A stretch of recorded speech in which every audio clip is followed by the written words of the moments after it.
दोस्तों, आज हमने जो प्रश्न लिया है वह अनुसूचियों से संबंधित है। दोस्तों, संविधान की अनुसूचियों से हमने एक 11 नंबर का प्रश्न लिया है। यह एक बहुत ही महत्वपूर्ण प्रश्न है और अनुसूचियों से संबंधित सारे प्रश्न, चाहे वह 3 नंबर के हों चाहे वह 5 नंबर के हों, आ जाएंगे। इसमें लगभग सभी प्रश्न समाहित हैं, इसलिए इस प्रश्न को बहुत ही ध्यान से समझना है और इसको अच्छे से लिखना है। दोस्तों, हमारा प्रश्न है कि संविधान की अनुसूचियों का वर्णन कीजिए। दोस्तों, अनुसूचियां हमारे संविधान का एक महत्वपूर्ण हिस्सा हैं। इनमें अनेक विषयों का वर्णन किया गया है। जब हमारा संविधान बना तो उसमें मूल रूप से 8 अनुसूचियां थीं, लेकिन बाद में अनेक संविधान संशोधनों के माध्यम से 4 अनुसूचियां और जोड़ी गईं और वर्तमान समय में कुल 12 अनुसूचियां हमारे संविधान में हैं। अब हम एक एक करके इन 12 अनुसूचियों को समझेंगे और उनको संक्षिप्त में लिखेंगे ताकि हमारी शब्द सीमा का उल्लंघन ना हो। दोस्तों, यहाँ हमने 1, 2, 3, 4 इस प्रकार से नंबरिंग की है, लेकिन जब आप अपना उत्तर लिखेंगे तो उसमें लिखेंगे प्रथम अनुसूची, द्वितीय अनुसूची और इसी प्रकार से आप 12वीं अनुसूची तक लिखेंगे। दोस्तों, अब हम पहली अनुसूची को समझते हैं और लिखते हैं। तो दोस्तों, संविधान की पहली अनुसूची में 28 राज्य और 8 संघ शासित क्षेत्र जो हैं उनके नाम और उनके क्षेत्र विस्तार का वर्णन है। दोस्तों, यहाँ हमने 28 राज्य और 8 संघ शासित क्षेत्र लिखे हैं। दोस्तों, कुछ समय पहले देश में 29 राज्य और 7 केंद्र शासित प्रदेश हुआ करते थे, लेकिन जम्मू कश्मीर राज्य को राज्य की श्रेणी से अलग करके 2 केंद्र शासित प्रदेश बनाए हैं, जम्मू कश्मीर और लद्दाख। इस प्रकार राज्यों की संख्या 29 से घटकर 28 रह गई और संघ शासित क्षेत्र यानी केंद्र शासित प्रदेश जो 7 थे उनमें 2 और जुड़ गए तो वे 9 हो गए। लेकिन बाद में दादर एवं नागर हवेली और दमन व दीव को मिलाकर एक केंद्र शासित प्रदेश बनाया गया। इस प्रकार वर्तमान समय में 28 राज्य और 8 केंद्र शासित प्रदेश हैं। दोस्तों, पहली अनुसूची से संबंधित अनुच्छेद 1 व 4 हैं। जहां आपको यह संख्या दिख रही है, यह उस अनुसूची से संबंधित अनुच्छेद हैं, जैसे यहाँ पर, यहाँ पर, यहाँ पर, यहाँ पर। ठीक है दोस्तों, तो इनको आप अनुच्छेद मानकर चलिएगा। इसके बाद दूसरी अनुसूची में विभिन्न पदाधिकारियों से संबंधित वेतन, भत्ते और पेंशन का वर्णन किया गया है। संवैधानिक पदाधिकारी जैसे राज्यपाल, राष्ट्रपति, लोकसभा अध्यक्ष, उपाध्यक्ष, राज्यसभा सभापति, उपसभापति, विधानसभा अध्यक्ष, उपाध्यक्ष, विधान परिषद के अध्यक्ष, उपाध्यक्ष। ठीक है दोस्तों, इसके बाद तीसरी अनुसूची में संवैधानिक पदाधिकारियों द्वारा पद ग्रहण से पूर्व शपथ जो ली जाती है उसका उल्लेख किया गया है, जैसे मंत्री, सांसद और विभिन्न न्यायाधीश जब अपना पद ग्रहण करते हैं तो उसके पूर्व शपथ ग्रहण करते हैं, उसका उल्लेख संविधान की तीसरी अनुसूची में किया गया है। उसके बाद चौथी अनुसूची में विभिन्न राज्य, क्षेत्र और केंद्र शासित प्रदेशों का राज्यसभा में प्रतिनिधित्व यानी उनको कितनी सीटें मिलेंगी राज्यसभा में, सीटों का आवंटन किया गया है चौथी अनुसूची में। इससे संबंधित अनुच्छेद हैं 4 व 80। दोस्तों, 5वीं अनुसूची में अनुसूचित क्षेत्र व जनजातीय क्षेत्रों का प्रशासन व नियंत्रण का उल्लेख किया गया है। इससे संबंधित अनुच्छेद है 244।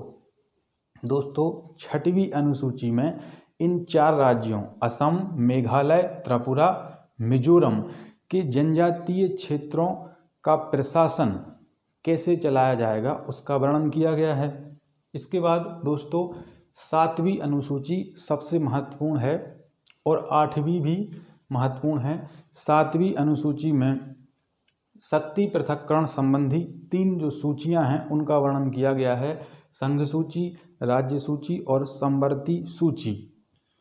दोस्तों, संघ सूची में वर्तमान में 100 विषय हैं, राज्य सूची में 61 विषय हैं और समवर्ती सूची में 52 विषय हैं, जो मूल रूप से पहले संघ सूची में 97, राज्य सूची में 66 और समवर्ती सूची में 47 थे।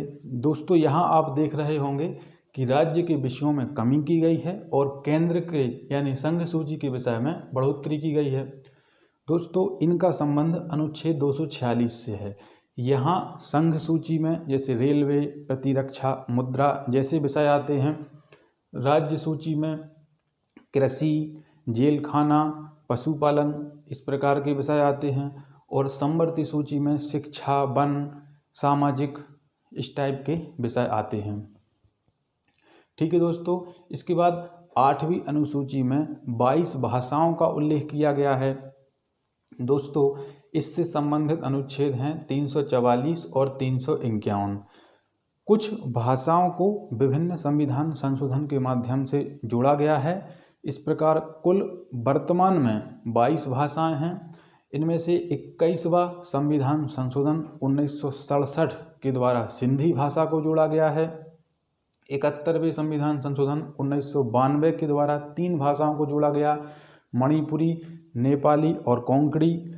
इसके बाद 92 यानी 92वें संविधान संशोधन द्वारा 4 भाषाओं को जोड़ा गया है, बोडो, डोंगरी, मैथिली और संथाली। इसके बाद दोस्तों 2011 में उड़िया भाषा का नाम बदलकर ओड़िया किया गया है। इसके बाद दोस्तों 9वीं अनुसूची जो पहले संविधान संशोधन के माध्यम से जोड़ी गई, इसका संबंध अनुच्छेद 31 ख से है।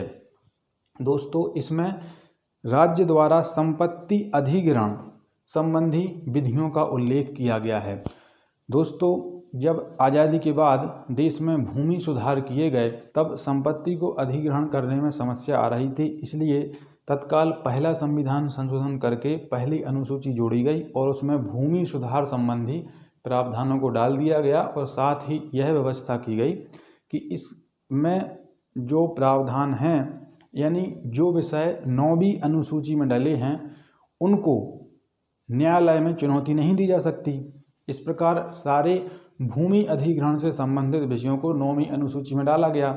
हालांकि अब जनवरी 2007 में सुप्रीम कोर्ट ने आदेश दिया है कि 24 अप्रैल 1974 के बाद जो विधियां 9वीं अनुसूची में डाली गई हैं उनको न्यायालय में चुनौती दी जा सकती है। इसके बाद दोस्तों 10वीं अनुसूची 1985 में 52वें संविधान संशोधन द्वारा जोड़ी गई, जो दल बदल से संबंधित है और इससे संबंधित अनुच्छेद हैं 102 और 191। दोस्तों 11वीं और 12वीं अनुसूची बहुत ही महत्वपूर्ण हैं, जो क्रमशः पंचायत और नगर पालिकाओं से संबंधित हैं। दोस्तों 73वें संविधान संशोधन द्वारा एक अनुसूची जोड़ी गई जिसमें पंचायतों से संबंधित शक्तियां, उत्तराधिकारों का वर्णन है। इससे संबंधित अनुच्छेद है 243 छ और इसमें 29 विषय पंचायतों से संबंधित दिए गए हैं।